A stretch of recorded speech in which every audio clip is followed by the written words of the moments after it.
National League. Washington has a better record right now than Colorado. Last night it was Washington 5, Colorado 2. The Nationals are 7-6 and the Rockies are 6-7. Craig Stammen had a great start for the Nationals. Aaron Cook, he really struggled for the Rockies. He's having a rough year. Emack, any reason to own him?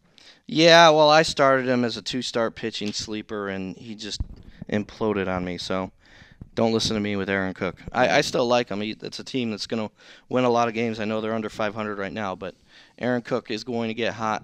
He tends to be a guy that strings some starts together. This is obviously not a time to be using him, and it crushed me, including in the Tout Wars.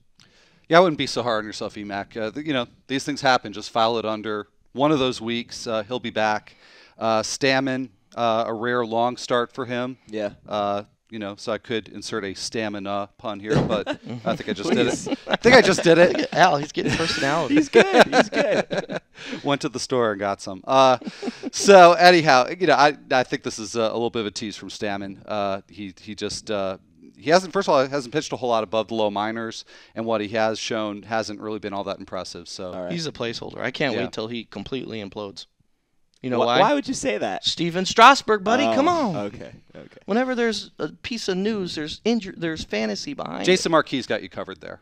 No, they paid him too much money for him to get removed from the rotation. Mets and Cubs, 6-1 win for the Mets. Hey, Ike Davis, the savior, the next Darryl Strawberry. He had a nice debut, 2 for 4 with an RBI. What are your thoughts on Ike Davis now? I know you talked about him a lot on Fantasy Baseball Today yesterday, but that was before he actually played. And here you go, 2 for 4. Yeah, he's a guy that can make contact, apparently. He has good plate coverage, judging from what SNY says. It looked like it. He hit two outside pitches up the middle to right center. Yeah, I think he could be a run producer. His power, I think, is going to be more like a young Adam LaRoche, maybe 15 to 20 homers right away. Eventually, he's going to be a 30-homer guy. He's a guy that's swings real hard in his max effort. And then as a sleeper in NL only, I think he's got to be owned in NL only right now. In deeper mixed leagues, take a flyer just in case. It's going to be tough, though, at that position. It's such a deep position for him to perform enough to be a viable mixed league option. Is he up for good? Well, they're going to give him a little 3-week. I think Daniel Murphy's going to be out till mid-May now. His timetable kind of got set back a little. So they're going to give him to mid-May, which is about 3 weeks. See how he does. I'm expecting that he's going to do well enough that Murphy will come back as a reserve. Okay, and Al, Aramis Ramirez 0 for 4 on Monday. That lowers his batting average to 157. He has 3 home runs. That's not bad, but overall, pretty bad start for him. What do you think about Ramirez? Yeah, I'm worried about him. And, even if I was hitting 70% of my hits for fly balls, I might get a home run or two. So that's really saying something. So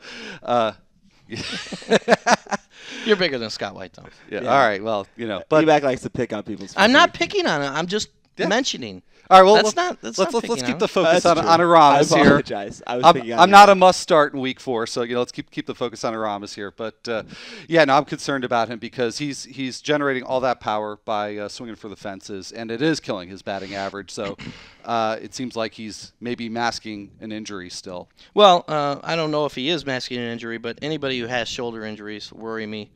Shoulders, you can play with them, but you can't be 100. You're not necessarily 100%, and you can still play. So you never really know, and that might cost Aramis Ramirez. But he's so potentially valuable that you have to keep him on your team. Maybe just bench him in a mixed league.